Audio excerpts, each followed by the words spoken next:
பார்த்து செய்தித்தரான். ஒரு நாள் நன்றாகவே மழை பெய்தரான். எனக்கு என்ன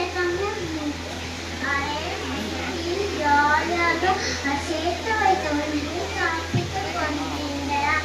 ஆனால் வெட்டிக்கிலே உணவு நம்ம பட்டினியாக இருந்தான். இதில் இருந்து என்ன தெரிகிறது? சிறிதுள்ளி பெருவெள்ளம் இன்று சென்றால் நாளை பலனுண்டு.